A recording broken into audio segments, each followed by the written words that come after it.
Halo, selamat sore teman-teman. Apa kabar? Jumpa lagi.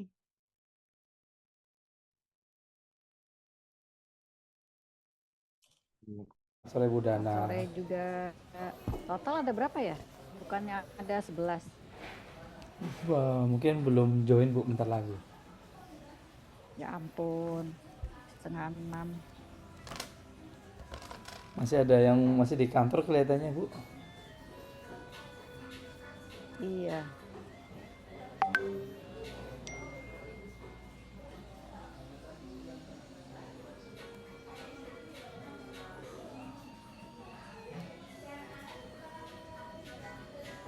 Gimana Selamat semua sore masih Bu semangat Dana, kan? Pak Victor. Selamat sore. Pak Victor freezing ya. Oh, Masih semangat Bu, Oke, harus apalagi Bu dong. Dana nih yang ngisi. Ya elah.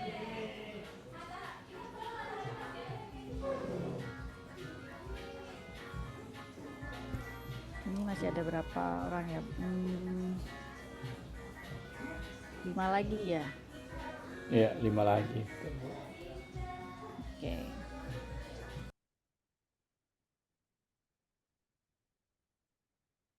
Ini yang sesi pertama sebenarnya juga nggak lama sih, hanya perkenalan untuk apa itu international business ya. Jadi nanti kalau umpamanya selesainya cepat, belum habis sampai setengah 8 dan tidak hadir itu dianggap sama Nabila. Di sini Nabila nih dianggap tidak hadir loh.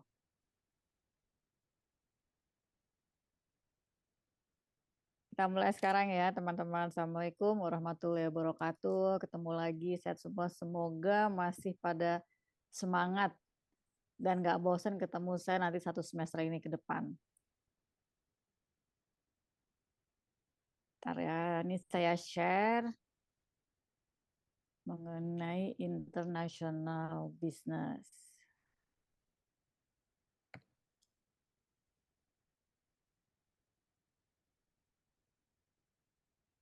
So far kemarin-kemarin mata kuliah nilainya semua bagus-bagus kan? So lah Bu, sering telat saya ngumuminnya. Ya,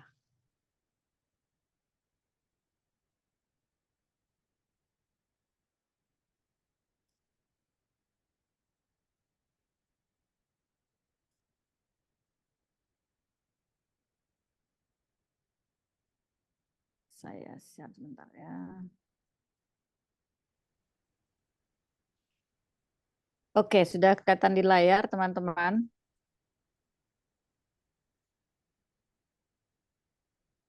Bu, Oke, Sudah kelihatan. kita mulai ya. Terima kasih teman-teman atas kehadirannya, komitmennya.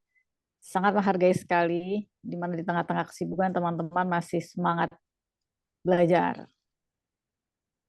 Karena kalau mulainya udah males, itu bakal males terus gitu. Udah nggak bisa menjaga konsistensi semangat. Ya nggak, Nana? Betul Bu, betul. Oke, hari ini kita diskusi, bukan belajar diskusi, apa yang teman-teman ketahui mengenai international business. Nanti bila dalam sharing saya dia rasa, oh ini kurang tepat, Bu Dana, atau saya punya tambahan informasi, it's welcome. Saya jadi bisa belajar juga dari teman-teman. Oke, ini kita awali dengan semacam kayak rules-nya dulu. Sesuai dengan schedule dari institut, dimulai setengah 6 sampai setengah 8. Diharapkan everyone on time, turn on the camera, dan of course hargai peraturan institut. Ya, ini bukan peraturan dana untuk datang on time, turn on kamera, menyelesaikan tugas ya. Itu semua kampus juga demikian. Nah, dalam mata kuliah ini ada assessment method, tentunya ada ujian, mid dan exam final. Kenapa sih dari zaman sekolah dulu selalu ada ujian, males banget deh. Boleh nggak pakai ujian langsung lulus? Jangan ngelihat dari kenapa sihnya, dari yang institutnya atau institusi tempat kita belajar, tapi lihat diri kita ini untuk mengukur kemampuan kepemahaman kita terhadap suatu isu atau mata kuliah yang kita ampu. Ya, udah seberapa paham sih, udah seberapa ngerti pemahaman kita terhadap suatu isu itu. Ada tugas structure, individu, dan grup. Juga participating. Participating ini bukan hanya hadir di kelas. Pasti everyone know lah. Semua lecture pasti bilang partisipasi kelas itu bukan hanya kehadiran, tapi aktif diskusi di kelas, memberikan mungkin sharing, ya, transfer atau exchange knowledge kepada teman-teman di kelas. Ya, jadi not only attending, nyalain kamera, ya, atau nanti begitu selesai on cam take a picture, tapi di sini saya dan teman-teman lecture berharap, apalagi ini teman-teman udah pada kerja ya, udah punya posisi semua, harapannya kita bisa diskusi. Oke, sampai sini ada yang mau ditanyakan teman-teman sebelum kita lanjut kepada inti subjeknya.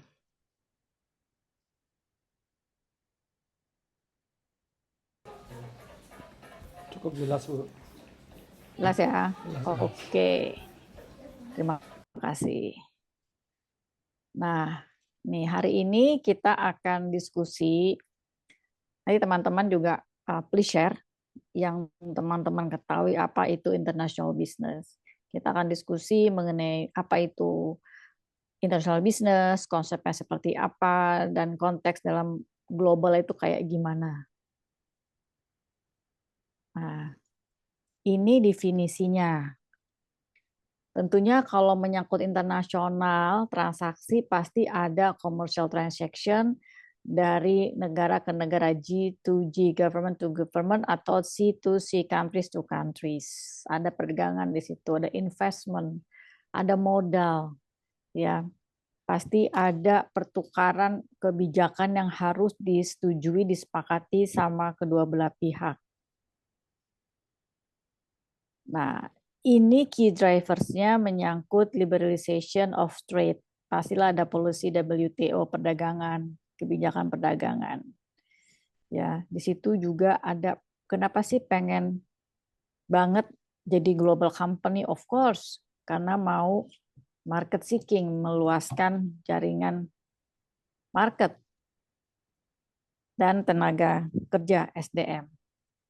Detailnya ini udah saya sampaikan di sini teman-teman di layar. Kalau ingin mengetahui lebih jauh mengenai international business, cari bukunya di CWL Health edisi tahun 2023. Judulnya Competing in the Global Marketplace. Ya, sumber lain banyak, tapi ini menurut saya pribadi lebih mudah dipahami buku ini. E-booknya juga banyak, ya. Kalau mau download e-book, downloadnya yang berbayar. Jangan mikir mahalnya, tapi pikirkan investasi.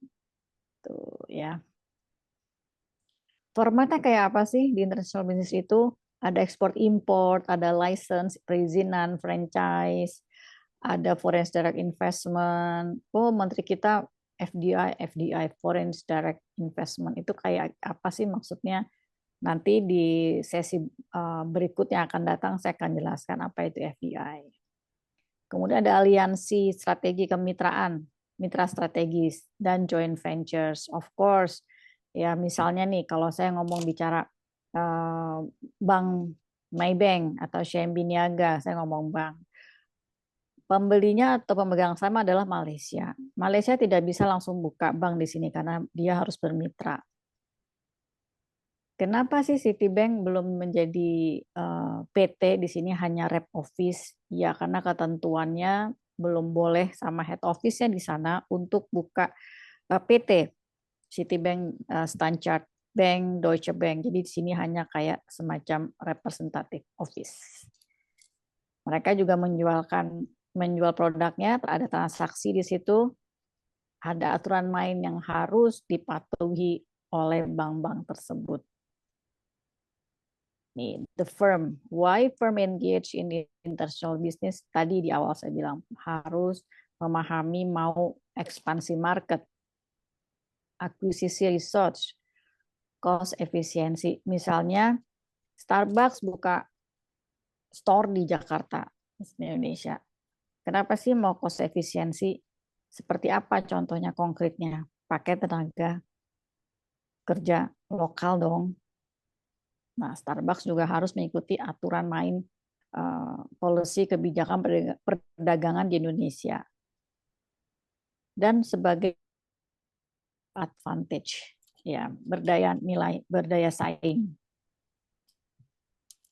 Banyak kok teman-teman juga pasti tahu apa sih perusahaan apa aja sih yang dianggap global company.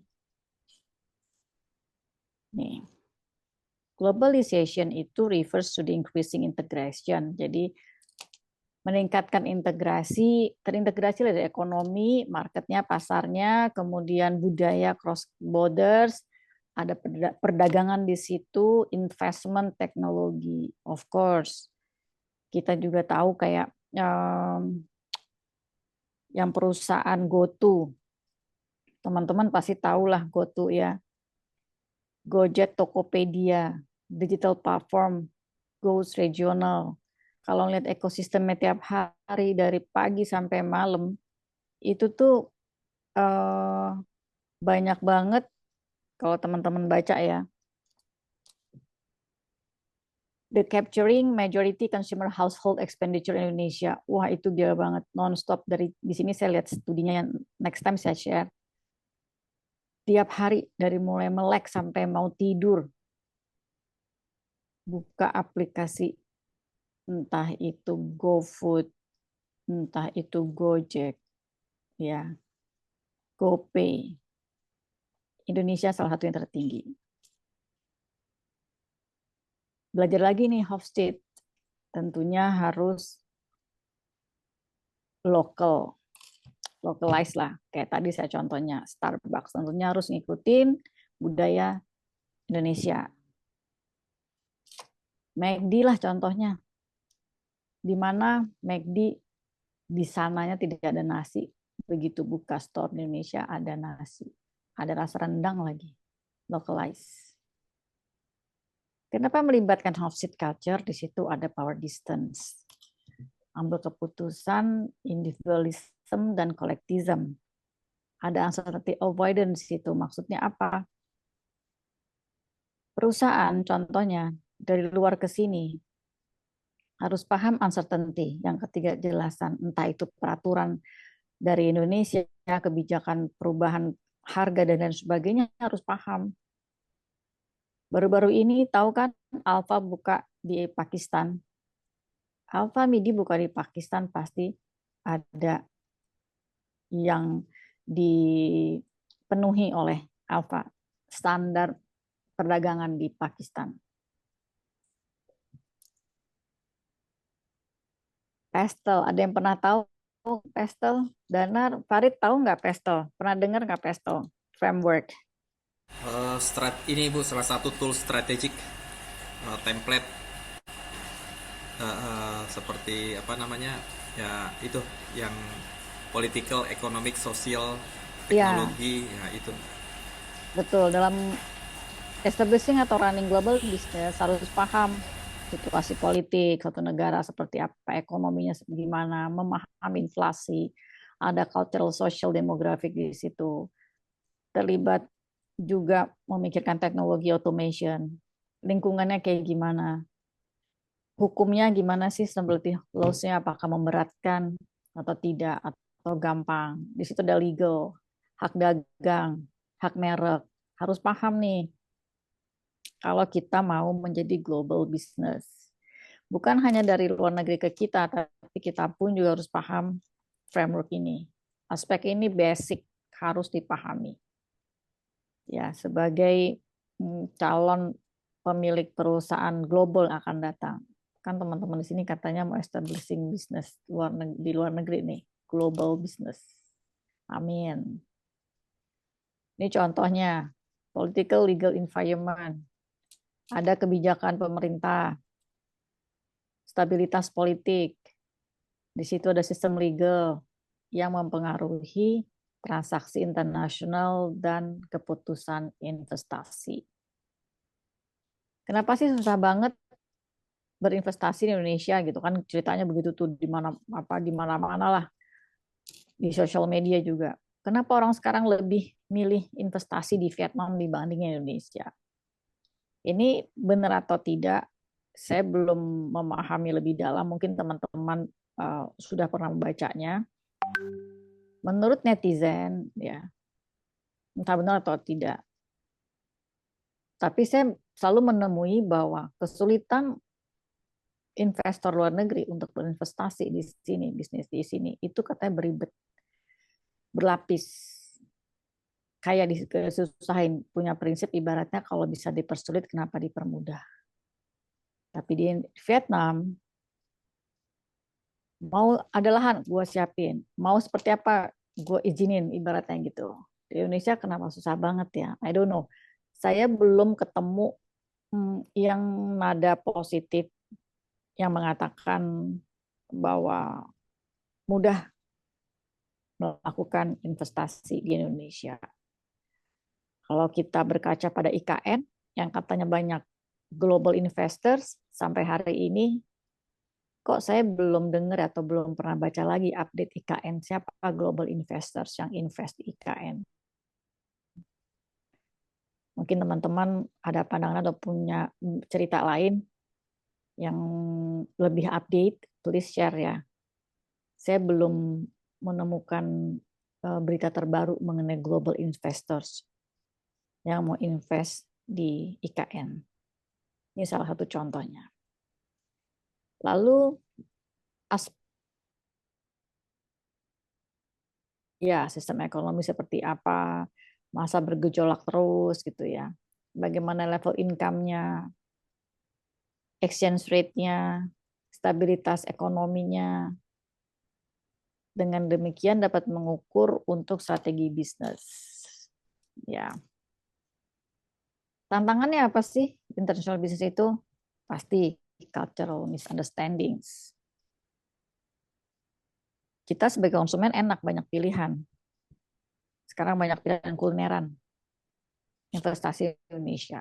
Tapi tentunya mereka juga harus paham bagaimana kita di Indonesia, kalau ngomong Indonesia, punya culture yang unik bagi mereka, tapi memang harus jalankan. Tantangan lain lagi adalah risiko politik. Begitu investasi di sini, ternyata gunjang-ganjing politik yang berdampak pada bisnis. Itu juga harus diambil resiko oleh si investors. Lalu ada volatilitas, exchange rate. Ya, itu juga harus dipahami. Ada some risk yang mesti dihadapi sebagai tantangan investors luar negeri. Baik kita ke luar negeri maupun luar negeri ke kita. Dan the complexity of peraturan regulatory. Bagi kita, oh gampang kok, tapi bagi orang luar kenapa susah di Indonesia? Bagi kita, kok susah di luar negeri berinvestasi? Bagi mereka gampang kok. Ini the basic challenges that the international business should know. Nah, ini tadi hanya sebagai reference aja teman-teman, nanti saya share materinya. Kalau saya buka semua nanti panjang, kita nggak diskusi. Tadi saya janji bahwa kita tidak menghabiskan waktu sampai 7:30, kita upayakan ya, tapi bukan berarti pula jam 6 selesai gitu, bukan gitu maksudnya. Kita diskusi aja di sini. Ya, saya stop share. Silakan, let's discuss. Saya mungkin Bu. Ya, silakan. Mana? Makasih Bu. Kita ketemu lagi Bu ya. Hmm. Jadi kalau menurut pandangan saya nih Bu, ini khususnya di dunia bisnis golf, di mana insya Allah doanya Bu, di tahun 2026 ini saya akan shake hand sama Scotland. Wih, Hah? congratulations. Ya sama Prancis juga, karena memang ada beberapa tantangan nih untuk internasional bisnis ini. Makanya alhamdulillah nih di semester ini kita dapat lagi bahan buat nanti saya bisa aplikasiin. Yang pertama itu kalau di golf itu kan ada market size sama segmentasinya ya Bu ya. Ya. Termasuk dari pasar global ke Indonesia itu bener, bener kata Ibu, bener banget. 100% sulit. Jangankan ke IKN, Jakarta, Surabaya, Bali itu susah banget. Apalagi kalau kita ngelihat market size sama segmentasinya ya Bu ya. Golf itu Mm-mm. masih di segmen super middle gitu kan. Middle to high income. Jadi di mana nggak ada middle down di bawah di dalamnya gitu. Lalu konsentrasi pemainnya juga untuk pembelian ini masih terpilah-pilah sehingga growth itu ketergantungan ekonomi sama corporate spending. Nah, di sini tingkat tantangannya sebenarnya kalau soal politik itu kalau retail itu agak cincai lah Bu ya. Hmm. Agak cincai karena memang yang kita apa hadepin itu hanya hanya di segmen perdagangan Bu. Nggak sejauh orang investasi saham dan sebagainya yang culture di mana orang beli saham ke Indonesia susahnya minta ampun. Lalu daya beli selain selain tadi segmentasi market ada daya beli sama harganya juga. Kan Hmm. tadi kan kita lihat sama-sama di tantangan itu ada cross budaya juga ada culture ya, di Ya. mana daya belinya itu pasti ada perbedaan gitu. Yang ketiga juga distribusi. Distribusinya juga mahal banget ya. Jadi perlu Betul. perlu partnership tuh dengan klub golf tuh perlu bener-bener apa bener-bener klop gitu Bu, untuk harga. Nah, yang terakhirnya itu baru regulasi. Regulasi di impor policy-nya ya Bu ya, di mana kita kan masih ada aturan impor barang barang olahraga tuh atau barang-barang tuh mewah pasti dinaikin gitu termasuk termasuk sertifikasinya produk. Sebenarnya tantangannya itu sih Bu. Kalau untuk brand edukasi pasar itu masih middle lah untuk kita pelajari ya, karena yang kita tahu bisnis internasional ini memerlukan banyak banget perjalanan yang panjang. Saya juga tuh biasa itu dari 2024 Bu, baru terrealisasi di 2026 ini Insya Allah habis Lebaran. Itu Keren. banyak banget kesulitan Bu. Jadi pro shop yang Bapak-Bapak pernah ke Sukarna itu, pro shop di Sukarna itu akan selesai kontraknya dengan Leonian Indonesia dan sekarang akan dibuat 5 pro shop dari luar negeri semua. Yang dimana Hmm. barangnya udah pasti mahal banget dan masuknya susah. Itu sih Bu sharing dari Nana karena memang yang Nana hadepin sekarang barang-barang dari luar semua termasuk rumput kita bukan ngambil dari Jawa tapi ngambilnya dari US. Jadi memang tingkat kesulitan tuh pasti ada. Setiap hari kita menemukan ada aja kejanggalan dari policy-policy yang ya kalau kita pikir geleng-geleng lah, benar kata Ibu. Jangan kan ke IKN Bu.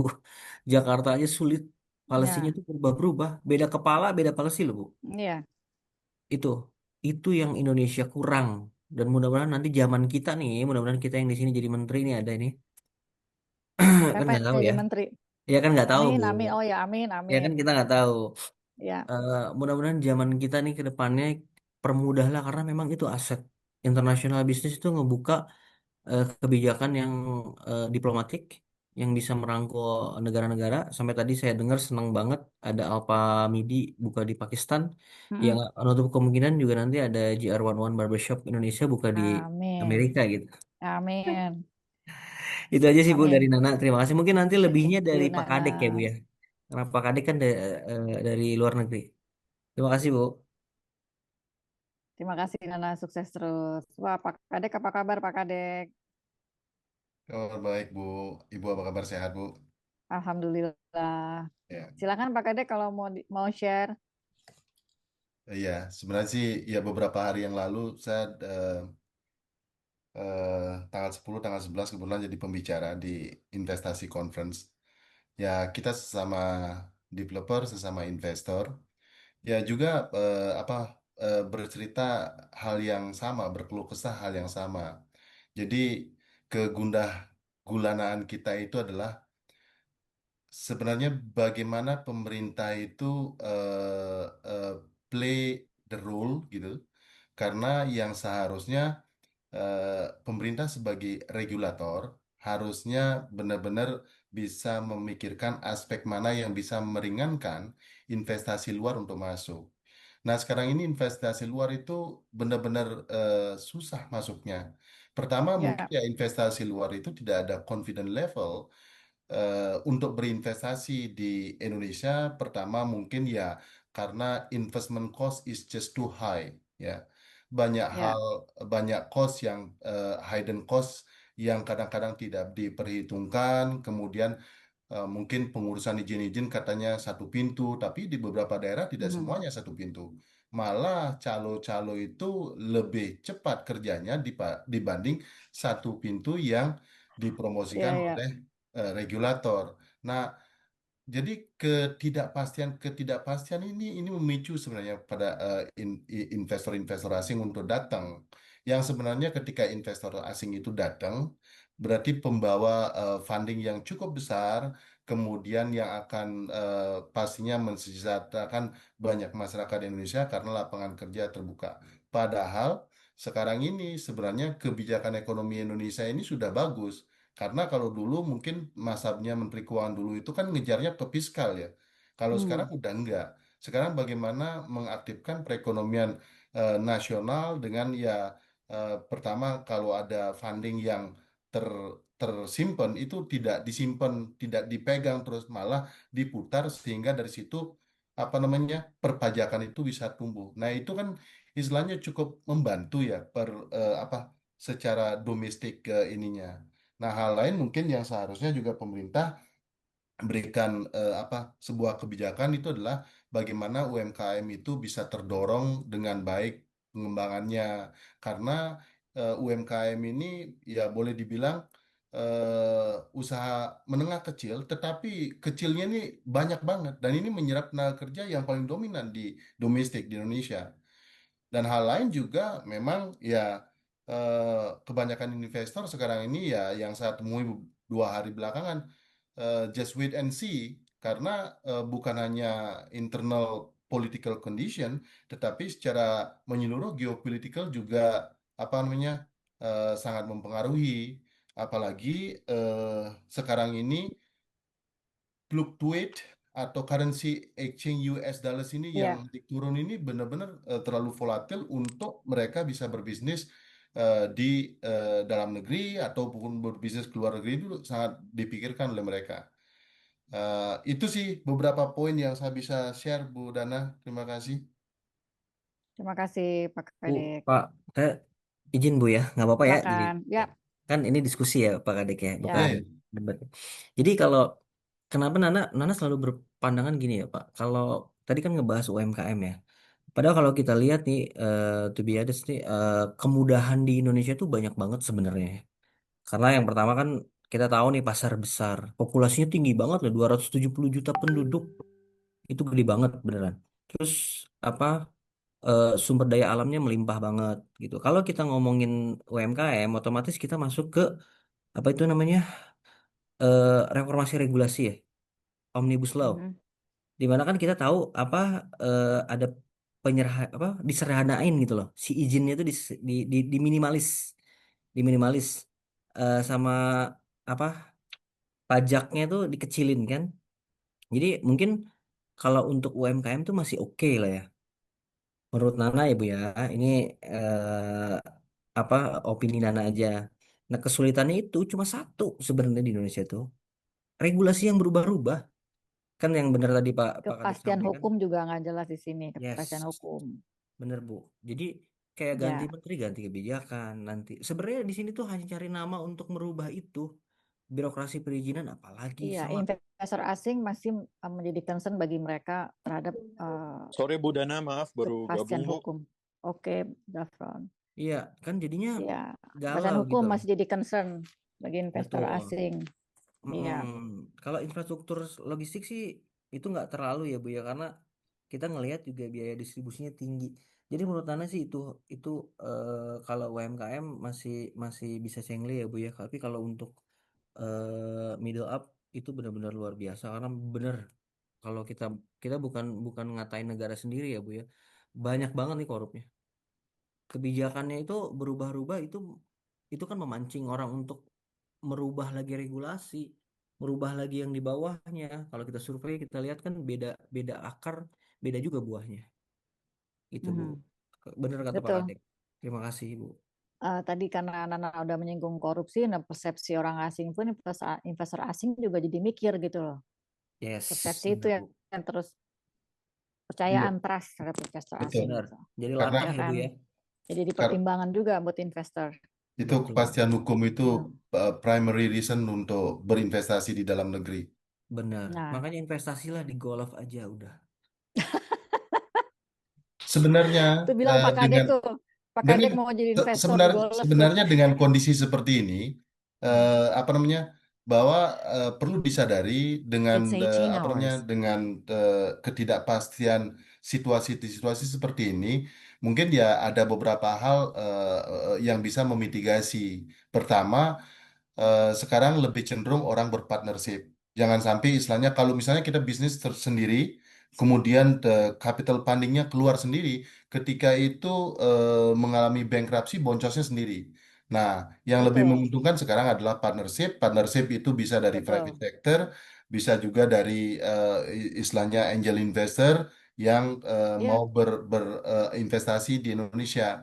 Akan tetapi kembali lagi bahwa kadang-kadang apa secara secara apa ya secara image itu di Indonesia itu kadang sudah sangat sangat jelek gitu apalagi dengan beberapa pemberitaan-pemberitaan yang kemarin penangkapan-penangkapan itu jadi itu menimbulkan wah ternyata berbisnis di Indonesia itu kayak begini ya jadi iya. cost cost of doing business in Indonesia Persepsi investor is asing jadi jelek very gitu. very high gitu dan Hmm. itu sangat mereka takutkan sehingga apa yang terjadi mereka bawalah ke Vietnam ke negara lain gitu Ya, Iya, itu Pak. jadinya Oh, itu sebenarnya yang jadi pertanyaan Nana tuh. Itu benang merahnya, Pak. Asli ini keluar juga dari Pak Kadek. Akhirnya jadi ya manjang ya, Bu. Mohon maaf nih, nggak apa-apa nih. Terima kasih. silakan. Nggak ada kopi juga lagi. Jadi, apa namanya? Kayak kemarin kan banyak banget action dari pemerintah kita penangkapan. Penangkapan banyak korupsi dan sebagainya. Itu memang bagus image-nya untuk memperbaiki ekonomi kita, untuk mendatangkan investor. Cuma nggak sedikit juga investor yang akan ini berapa ribu lagi yang belum ketangkep, gitu loh. Jangankan Jadi investor asing, kita aja yang masyarakat tinggal Indonesia aja mikir. bener, Akhirnya Bu. jadilah elah gitu. Itu maaf nih ya, ada Hmm. ngejok KPK cuma nangkap receh. Eh, betul Segitu aja oh nih iya ya, tangkep. nyanyian sih itu ya. Iya bener-bener, Bu. si Noel Ibaratnya gitu Noel, loh. bener-bener juga bener. Makanya Pak Kadek tuh bener banget. Ini kebuka juga saya. Jadi sekarang tuh bukan lebih ke investasi, cuma nyari win-win. Jadi makanya partnership ya Pak ya. Gimana Ya, tadi kan tadi dua-duanya? saya bilang di materi saya, Hmm, carilah mitra strategis, strategis hmm, alliance, cari aliansi yang strategis. betul Bu. ya Hmm, Itu pertama tantangannya. partnership yang kedua juga lihat situasi karena misalnya kayak bisnis hospitality sekarang nih ya hmm, sama seperti Mas Nana nih kemarin kita juga diskusi bahwa sekarang itu investor itu akan melihat bisnis yang cepat menghasilkan quick return. Ya, quick return itu artinya ya cepat ngasilin gitu, tetapi lean Iya, di sisi cost. Nah, tapi kalau kita sebagai pengusaha sih melihatnya poinnya begini. Sekarang bisnis hospitality bukan hanya mengenai bisnis kamar gitu loh. Nah, iya. Mas Widarto kan juga di properti dan hospitality. Nah, sekarang itu pemikiran kita perlu diputar bahwa bagaimana orang ketika datang ke properti atau hotel kita, kita itu harus istilahnya membuat mereka itu tidak jangan sampai keluar kemana-mana. Di situ Hmm. diciptakan ya misalnya dengan wellness ya kayak Mas Nana itu misalnya sudah ada golf sekarang pemain-pemainnya biar nggak menginap di luar harusnya harus bikin hotel Mas Nana nanti saya yang operatori sama Mas Wid nggak masalah gitu Asik. dengan fee yang cukup menarik pastinya gitu siap siap. Ya iya sebelum ke hotel kita partnership dulu sama IPMI. Siapa tahu jadi bisa ada jadi CV ada yang masuk istilah MBA di semester 6 gitu. ada istilah secara market, secara pasar. Pasar itu tiap tahun juga sama-sama saja segitu-segitu aja. Jadi growth-nya itu mungkin ya plus 2, plus 1, plus 3 gitu. Tetapi bagaimana kita memaksimalkan demand yang ada untuk dimonetize secara baik dengan menyediakan ya produk-produk yang lebih yang ada korelasi dengan main bisnis kita gitu. Bapak tenang aja Pak. Money is not Ya, everything Pak. makanya tadi ekspansi Tenang. market, ya kan. Pansi Ya. Bapak. Market cuma segitu-gitu. Tapi di Betul. mana kita pengennya mengekspansi lagi market itu, Iya. optimalisasikan gitu. Bu, saya mau nanya nih. Yes, Nah, Farid. ini kan tadi Pak Kadek nyinggung UMKM, ya kan, UMKM lokal, dan juga tadi Bu Dana juga menyinggung ekspansi. Saya ingin bertanya Bu ke Bu Dana dan juga Ya. teman-teman, siapa tahu punya insight yang berbeda gitu kan. Saat ini saya kan wirausaha Bu, jadi levelnya masih UMKM lah, seperti itu. Nah, pertanyaannya gimana kapan waktu yang tepat dan seperti apa UMKM lokal itu bisa naik kelas gitu, ekspansi masuk ke international bisnis, ke perdagangan luar lah seperti itu. Bagaimana ya? Oh, makasih. Oke, saya share ya. Ini pengalaman saya dan keluarga juga memiliki UMKM kuliner ya, bisnis kuliner donat. Salah satu caranya adalah, ini mungkin bagian kecil yang kami anggap udah menurut kami sesuatu gitu loh. Ya, kami ikut dalam setiap kegiatan pertemuan distributor, misalkan pertemuan distributor madu atau distributornya tepung, ya di luar negeri. Satu itu, ya. Ya nggak semua diikutin, Farid nggak usah diikutin semua gitu ya. Cuman yang dianggap paling prioritas yang bisa kita, oh nih kita bisa berkolaborasi nih, gitu.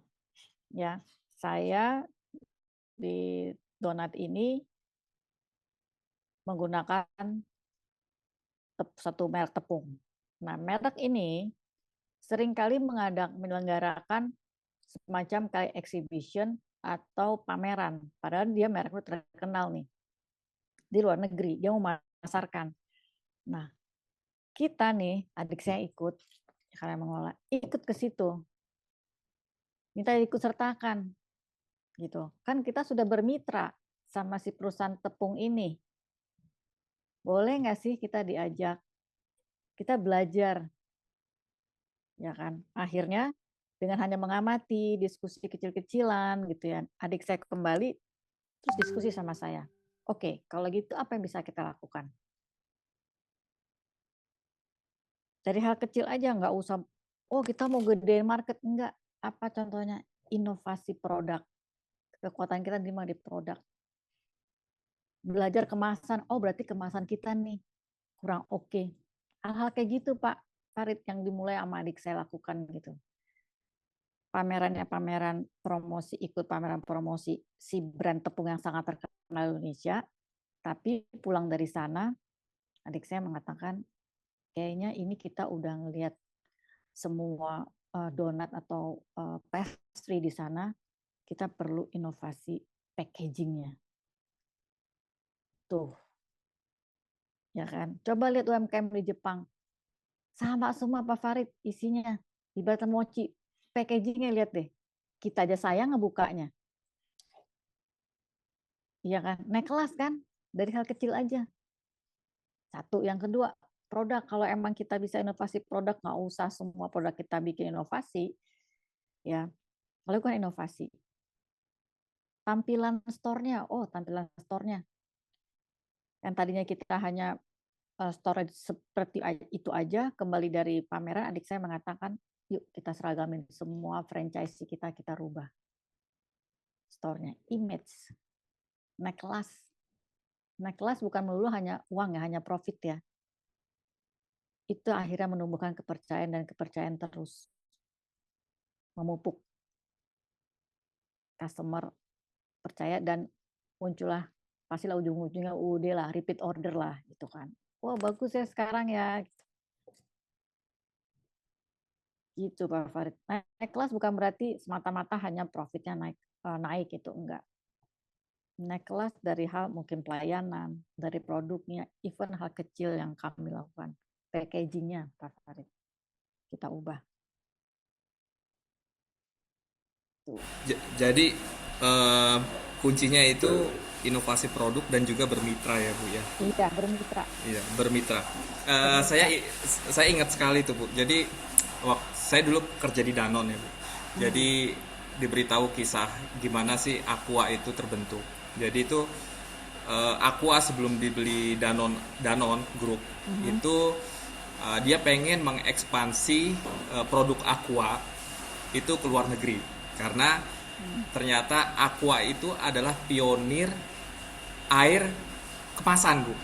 Nah dulu di luar negeri itu belum ada air kemasan, jadi pionirnya itu sebenarnya hanya si Aqua aja, Pak Tirto itu ya. Nah terus gimana caranya dia menjual ke luar negeri? Nah waktu itu ceritanya waktu itu ke Arab Saudi. Nah dari situ mau nggak mau dia harus menggandeng mitra di luar negeri yaitu Danone Bu. Itu awal mulanya. Saya jadi baru ingat itu. Nah dari situ si Danone itu membantu Aqua untuk menjualkan di luar negeri. Nah dari situlah ekspansi air kemasan dikenal melalui Danone. Jadi penjualannya bisa keluar gitu Bu. Itu yang pertama. Yang kedua, jadi saya baru ngeh Bu setelah Ibu bercerita tentang mitra. Jadi memang banyak pameran-pameran produk Cina itu orang Cina itu mencari partner lokal di Indonesia gitu. Itu pamerannya suka ada di mana di JEC dan segala macam.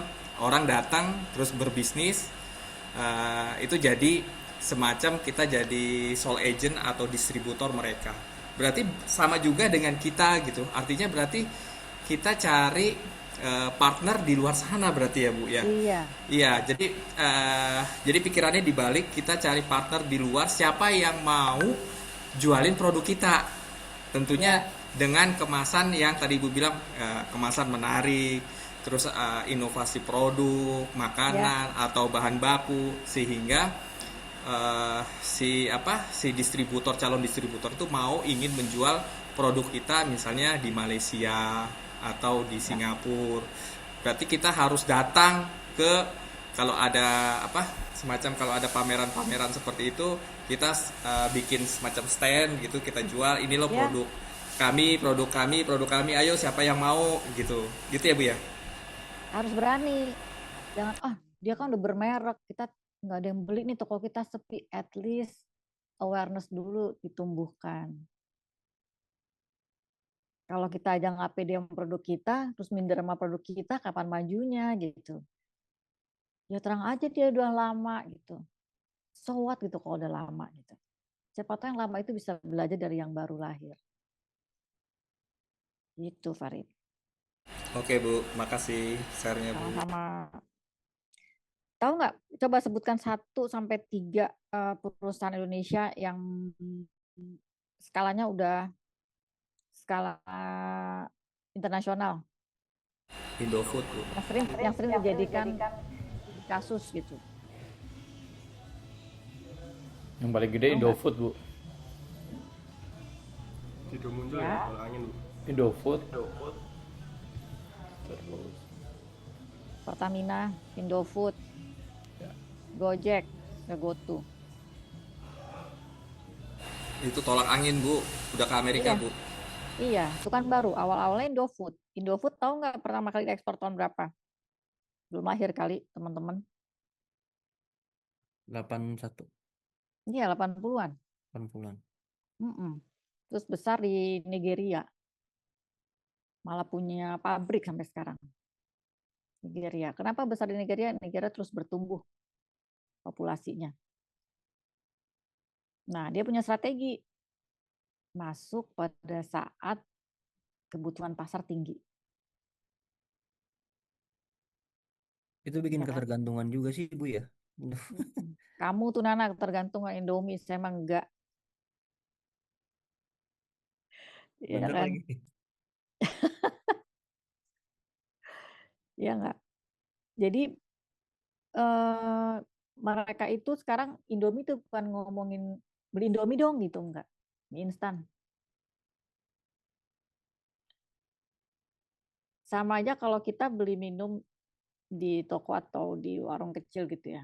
Mau mereknya mineral itu kristalin, Clio, tetap ada Aqua. Ada Aqua nggak? Ya nggak pakai dek. Yang keluar bukan Aqua, Clio, Betul kristalin. sekali, Bu. Padahal sama-sama airnya dari tanah ya. Ini tanya Iya, aqua. iya, ya kan. Mau beli pasta gigi, ngomongnya apa? Ada Pepsodent nggak? Yang Odol. keluar Colgate, yang keluar Close Up, ya kan. Nah, kayak gitu-gitu yang, oh iya ya, ternyata ya. Kenapa Apple nggak mau kurang saat ini belum berkenan buka pabrik di Indonesia? Ada yang tahu kenapa? Apple sudah melakukan studi bertahun-tahun, jauh sebelum COVID. Dia belum berkenan buka toko besar di sini kayak di negara lain. Mereka melakukan studi, melakukan survei bahwa masyarakat Indonesia konsumsi Apple hanya beli handphone. Padahal harapannya Apple, targetnya masyarakat beli device yang lain. Dari mulai layar, telepon, jam, dan lain sebagainya. Printer. Indonesia bagusnya hanya buat handphone bagi mereka. Mau cocok katanya budaya masyarakat Indonesia, kalau kita buka Apple di Indonesia, store yang besar di kayak negara lain, bakalan nggak laku. Lakunya hanya handphone. Padahal produk handphone ada macam-macam. Selain laptop, handphone. Ada PC, ada komputer, personal komputer. Ya. Tadi kalau ngomongin Indofood, udah lebih dari 100 negara loh Indofood. Pabriknya di Nigeria, di Turki, di Mesir, di Serbia. Pabriknya loh, mereka punya pabrik. Kenapa mereka berhasil? Karena mereka melokalisasi kebutuhan masyarakat di sana. Rasanya disesuaikan, sama aja kayak McD di sini. Ada rasa rendang. Dan branding Indominya itu konsisten sampai sekarang. Gimana supply chain? Pasti ada resiko komoditas, of course. Di sana ada gandum, ada minyak sawit. Mengikuti volatilitas harga lokal di sana pastilah. Resiko exchange rate di kurs. Kan Nigeria negara berkembang. Kemudian mereka itu Indomie itu beroperasi di negara yang dengan infrastruktur dan regulasinya lemah. Coba kalau sejarah Indomie panjang banget, Indomie itu. Indofood ya. Strateginya apa mereka? Strategi Indofood. Melakukan multi local strategi dari emerging market. Bukan copy paste Indonesia ke luar negeri. Tapi mereka multi local strategi. Budaya. Cross border regulasi. Bukan bawa apa yang udah dilakukan Indonesia ke luar negeri. No. Bu, berarti si Indofood itu di Nigeria udah masuk brand lokal dong ya? Namanya tetap Indomie. Tetap Indomie tapi. Tetap Indomie. Berarti mereka Rasanya hanya beda. ekspansi strateginya aja ya, Bu ya? Bu Ngofris ya? Apa saya? Iya, sama ekspansi market harus disesuaikan dengan taste orang Nigeria. Karena mereka punya pabrik di sana, Bu ya? Iya, di Mesir, Serbia, sama Turki. Hebat ya. Hebat banget. Apalagi nih, platform kayak GoTo, Gojek Tokopedia, goes to regional. Of course teman-teman tahu lah sekarang posisinya global, udah ekspansi ke Vietnam, ke Thailand, ke Singapura. Itu digital ecosystem ini kan apa sih mereka nge-riding? Ya kan, e-commerce, fintech. Tentunya pasti berhadapan dengan regulasi, dinamika regulasi. Ya kan? Bermitra, driver itu bukan karyawan tapi mitra. Itu juga ada regulasinya. Ada kompetisi, regional kompetisi, ada Grab, ada Shopee. Perang subsidi terjadi Yakin kan? Kita bisa lihat kan, kalau ada paket beli makanan GoFood, perang subsidi. Ya nggak? Danar pernah mengalami itu nggak? Oh, lumayan nih, belanja di GoFood ada diskon nih, paket nih. Nanti di aplikasi sebelah juga nawarin yang sama. Terus strategi yang lainnya, merger Gojek sama Tokopedia.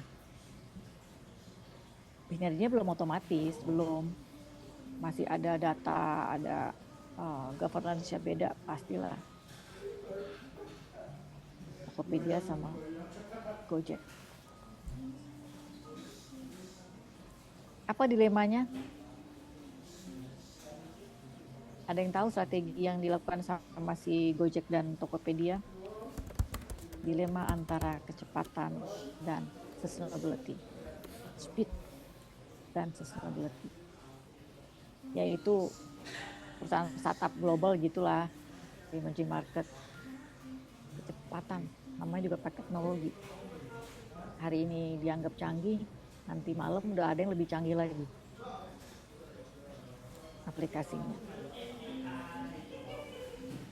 Jadi kalau ngomongin Pertamina, Indofood, GoTo, itu tantangan utamanya apa teman-teman? Kalau Pertamina, of course, geopolitik, ESG. Kalau Indofood, tantangan utamanya lokalisasi tadi sama biaya. Kalau GoTo, regulasi, kompetisi. Gimana dengan model internasionalisasinya? Kalau Pertamina itu joint venture, overseas assets. Ya. Kan lagi ribut-ribut tuh kemarin perusahaan Pertamina. Berdampak nggak ya sama Pertamina luar negeri? Itu kan asetnya kita, orang Indonesia, perusahaan Indonesia. Kalau Indofood, mode internasionalnya seperti apa? Subsidiary, greenfield, lahan. Kalau GoTo, of course, platform sama regional expansion. Nah, kayak gini-gini nanti kalau teman-teman suatu ketika saya kasih case tadi about tantangan, dinamika, insight, dan lain sebagainya mengenai satu perusahaan, lihat dari perspektif tantangan utamanya, kemudian internasionalisasi seperti apa, ya integrasi perubahannya kayak gimana. Kalau dikasih case tadi, bukan dari saya aja. Jangan dihafalin ya, dipahami.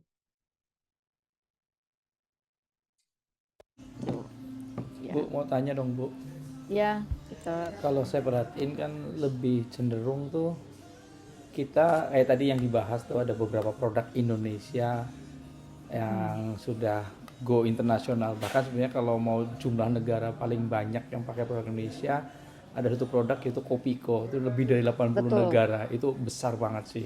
Betul. Kalau kita bicara banyaknya negara tersebar itu Kopiko. Nah, cuma saya kepengen apa lebih dapat insight juga. Apakah kalau sekarang kan banyaknya produk nih, Bu.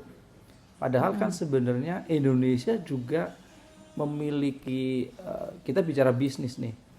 Ya. Orang Indonesia banyak sekali punya bisnis di luar, bahkan pengembangannya keluar.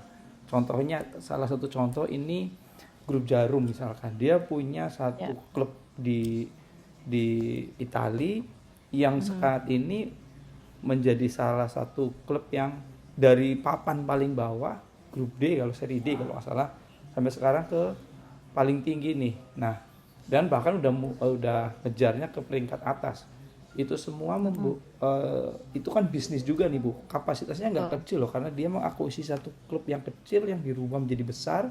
Nilai kapitalisasinya itu jadi berlipat-lipat. Dari itu kan kita bicara bisnis, berarti secara value bukannya 100%, tapi beribu persen dia dapat value ataupun keuntungan kalau kita bicara bisnis. Nah, itu juga kelihatannya cukup banyak, Bu ya, yang seperti itu. Cuma memang kurang tersorot karena tidak berkenaan langsung dengan masyarakat luas atau gimana. Nah, sebenarnya saya pengen punya pandangan berkaitan dengan bisnis-bisnis seperti itu sih, Bu. Karena kan kita taunya orang asing datang ke Indonesia invest di sini.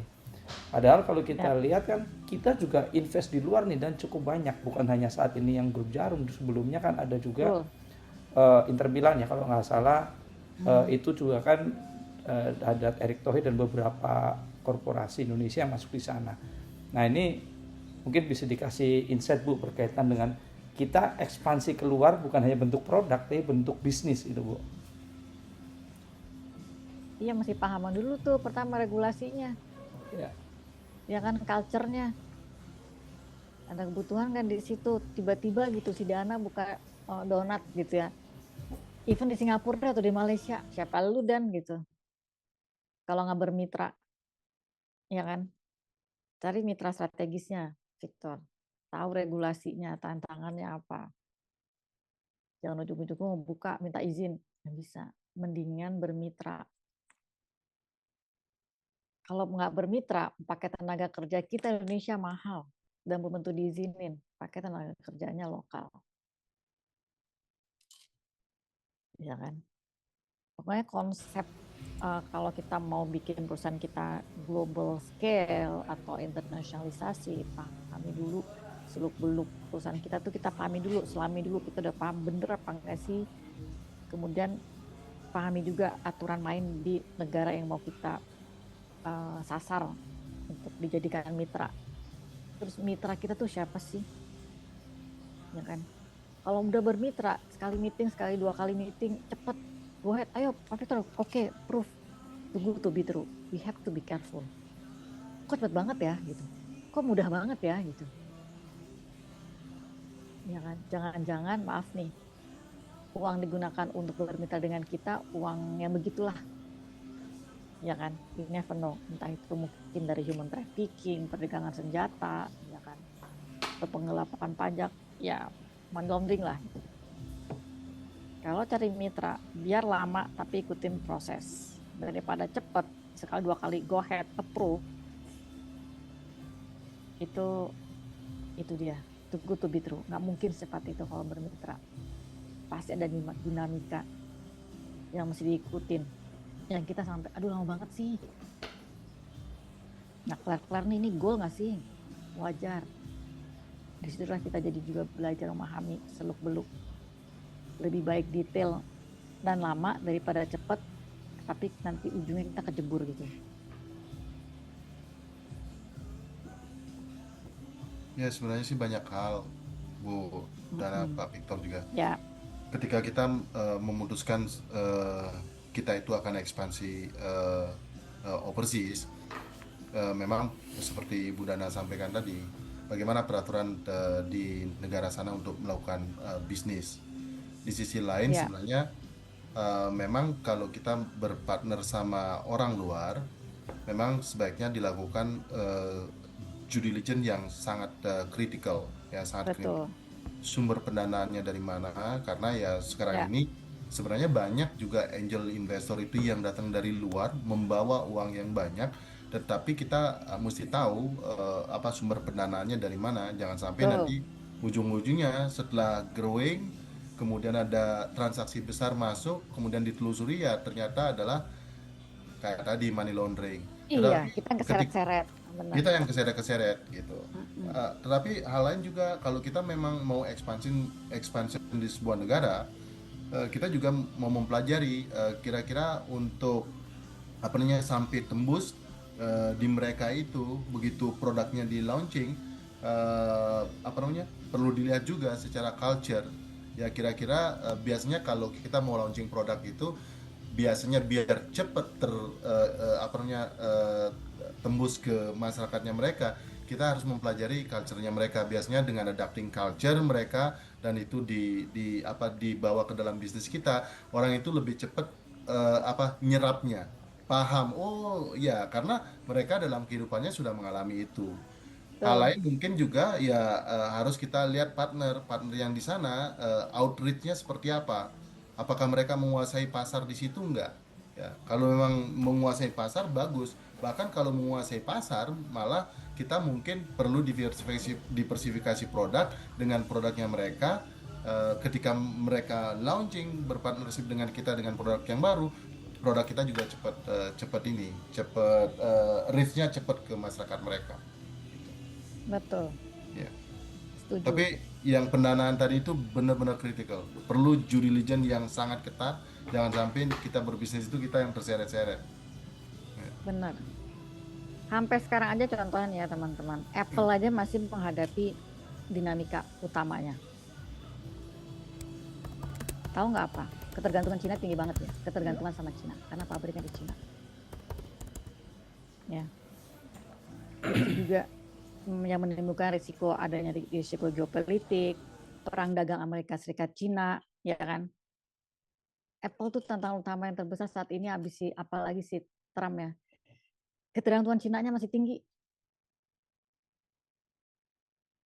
Kenapa dia nggak mau buka pabrik di Amerika? Nggak mau lah tenaga kerja yang tinggi. Belum tentu orang Amerika yang orang Amerikanya ya mau jadi kerja buruh. Biaya tinggi tenaga kerja di Amerika. Terus dinamika utamanya dia mau diversifikasi manufaktur ke India sama Vietnam. Tantangan lagi nih, nanti gimana kualitas sama kuantitasnya? Stabilitasnya nanti gimana? Mau Apple ambil risiko itu. Tantangan lagi, tekanan ESG. Coba isunya isu buruh Foxconn, carbon footprint, tantangan dia. LSM udah neken dia nih. Segede Apple loh. Ya. Kita lihat keren Apple. Tantangannya besar. Habis dia sampai diputus sama Cina. Tutup pabrik Apple di Cina. Habis tuh Apple Amerika. Bener tuh. Mau kemana dia coba? Dia sekarang lagi belajar mau buka pabrik kata di India dan Vietnam. Coba lihat gimana stabilitasnya. Kualitasnya kayak apa. Orang semua chipnya semua di Cina yang buat. Tenaga kerjanya gimana? Sama, lebih murah. Ya kan? Orang kita jalankan ngomong Apple deh. Kita aja beli baju begitu merek di belakang. Oh, made in India, made in Bangladesh, made in Vietnam. Apaan nih? Ya kan? Itu tantangan si Apple sampai sekarang itu masih menghadapi tantangan besar. Toyota juga gitu, Toyota. Toyota juga menghadapi dinamika utama. Apa coba? Ingat kan 2010 dia narik besar-besaran, terutama di Amerika. Reputasinya terancam. Kalau teman-teman ingat, Toyota pernah narik produknya di Amerika. Amerika tepuk tangan happy. Iya, dianggapnya udah mati itu Toyota sama orang Amerika. Karena Amerika saingannya mobil Ford-nya kalah saing dengan Toyota. Muncullah CEO-nya. Toyota itu minta maaf sampai nunduk, sampai ngebowing. Rame itu, masih ada mungkin YouTube-nya sekarang. Sampai sekarang. Nge-recall besar-besaran 2010, terutama di Amerika. Yang happy siapa? Orang Amerika. Bagus deh, sekarang orang masyarakat Amerika pakai Ford lagi, bukan Toyota. Nggak terjadi itu, makin besar tuh mereka produk di Amerika Toyota. Cuma modelnya beda, di sini Innova, di sana nggak ada Innova. Mobilnya gede-gede Toyotanya. Apalagi regulasi keselamatan tiap negara beda. Peraturannya beda, standarnya. Itu juga mesti yang dihadapi sama Toyota sampai hari ini. Segede Toyota. Apalagi sekarang, apalagi yang dihadapi transisi EV.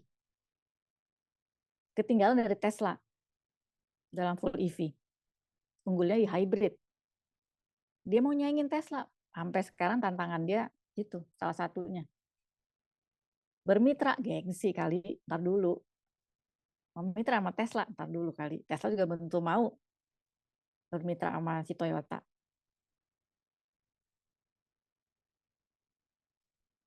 Apa sih lesson learn-nya ini si Toyota ini? Dia pengen adanya standarisasi lokalnya, fleksibel lah. Tapi kan nggak bisa. Tiap negara punya aturan masing-masing. Ya kan? Selevel Toyota loh, selevel Apple. gimana donatnya si Dana ini gitu kan ya.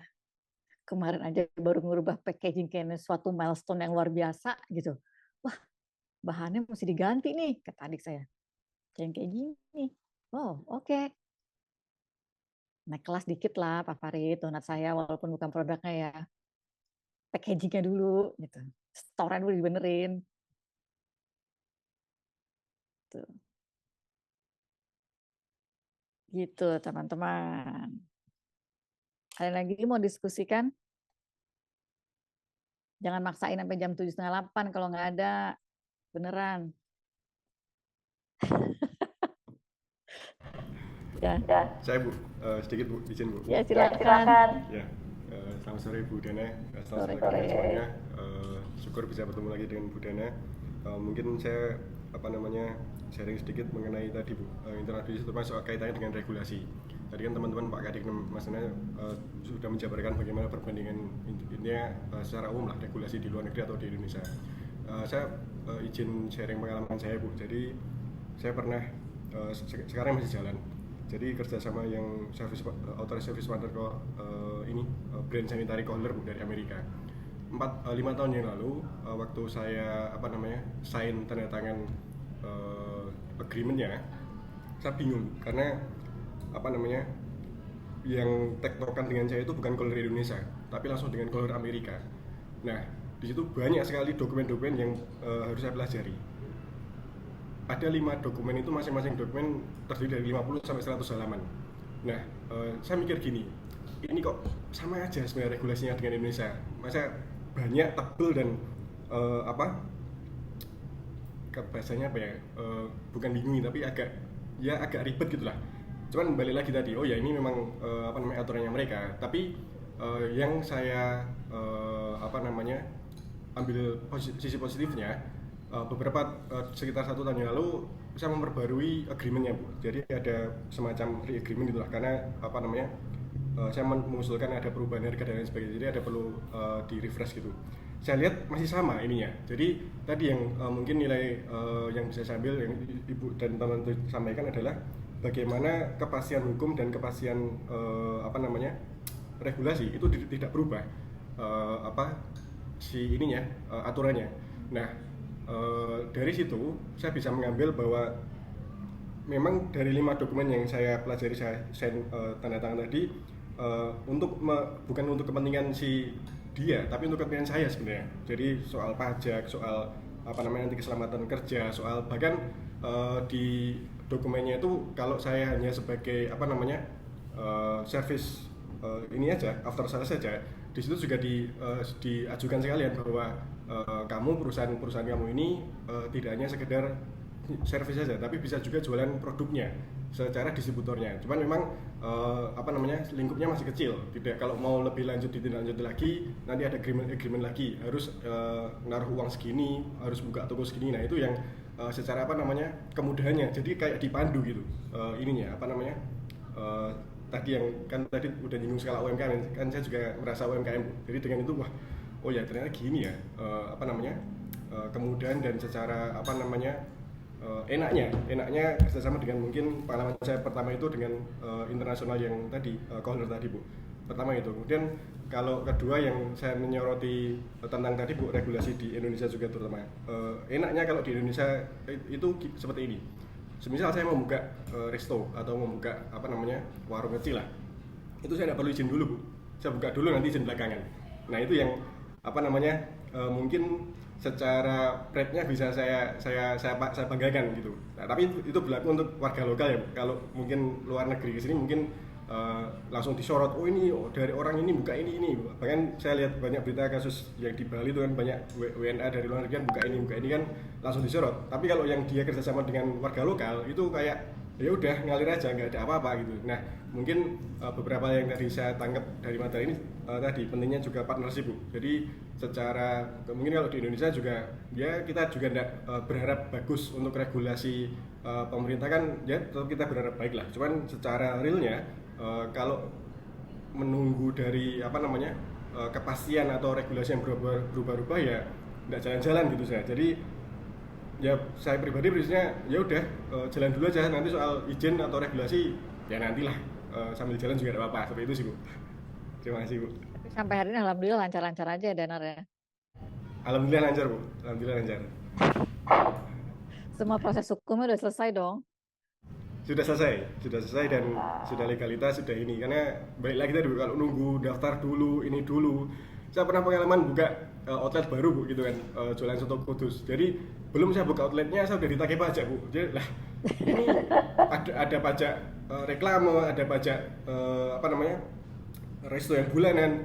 Pajak reklame aja yang ukurannya 4 kali 5 meter per tahun 20 juta. Saya bilang, bentar Pak, saya kalau bayarin dulu saya nggak jadi buka, udah bangkrut, saya bilang gitu. Jadi sebulan kemudian saya nggak datang ke izin dulu Bu, saya buka dulu tokonya, outletnya, baru disamperin sama petugas pajak. Akhirnya dari situ kita ada deal-dealan, wah gini deh, oh ya gini deh. Jadi ya itulah apa namanya, mungkin kemudahan yang bisa saya banggakan ya Bu di Indonesia seperti itu. Oke, waduh. Semoga lancar terus Danar. Oke. Ada lagi? Udah Bu. Gila. Cukup ya, udah aja, udah Nana cepet banget tuh udah. Oke ya, thank you ya teman-teman. Terima kasih sharingnya, Makasih, Bu. semoga bermanfaat. Kita jumpa lagi minggu depan. Kita Terima kasih, mau Bu. tetap mulai 5:30, ya 5:30 atau gimana nih? Karena kan nanti Minggu depan kan potong Ramadan belum. Bu. Iya, kan diganti nih sama. Nah, kan diganti. Emang kita libur nggak libur kayaknya deh. Belum ada Enggak, maksudnya udah Puasa. mulai bulan puasa. Oke. Setelah itu nanti bila masuk lagi setelah bulan puasa pertama, ini kesepakatan nih, jangan sampai nanti saya masih di jalan, saya belum bisa gabung, saya lagi masih meeting gitu kan ya. Kita mau semuanya hadir, walaupun nanti yang mungkin nanti sekali-sekali berkorban stay dulu di kantor sampai jam 7 gitu, sangat menghargai banget. Tapi kalau emang harus pulang, nggak bisa, saya harus pulang gitu kan ya. Oke, kalau gitu kita win-win solution nih, kesepakatan. Tetap mau mulai 5:30 tanpa ada break. Nanti selesainya jam 7 atau setelah maghrib 6:30, fair dong potong maghrib. Tanpa ada break, selesainya jam 8. Ramadan itu bukan dipotong sejam ya Bu ya? Oh, aturan sendiri loh. Enggak biasanya. Makanya kan Ramadan. Kalau kita mulai 5:30 kan potong nih sama buka dan sholat. Ya tawarkan selama Ramadan, ke depannya nih selama Ramadan. Mulainya gimana, tetap 5:30. Habis maghrib Tanpa aja ada kali ya break guys jam ya. 7 atau jam 6:30, selesai jam 8. Better 6:30 dulu, 6:30 aja kali ya teman-teman, gimana? 7. Karena habis Maaf, buka. maaf Bu Dana. Saya kebetulan, Ya, saya nggak tahu teman-teman ngambil ini nggak, mata kuliah Industrial Relations sama Legal Aspek HRM nggak? Saya habis ini, maksudnya setiap hari Jumat itu ada 2 mata kuliah gitu.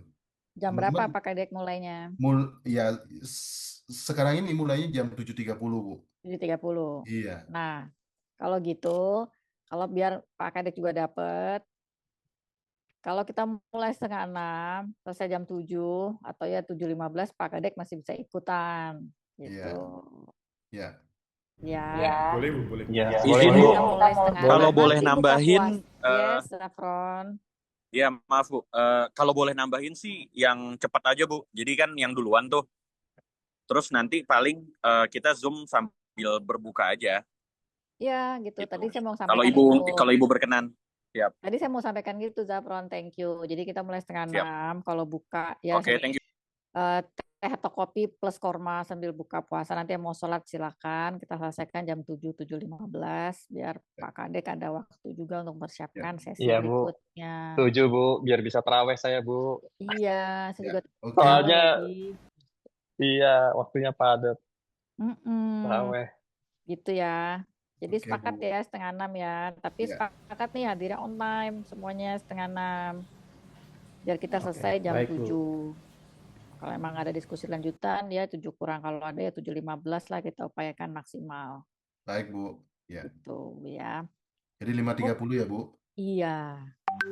Oke. Itu ya. So sebagai bukti kehadiran mohon diambil foto, siapa nih yang foto, Danar atau Nana?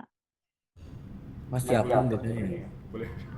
Turn on the camera, siapa? Zafron. Siapa yang ambil? Saya Bu, saya boleh Bu. Oke, silakan. 1, 2.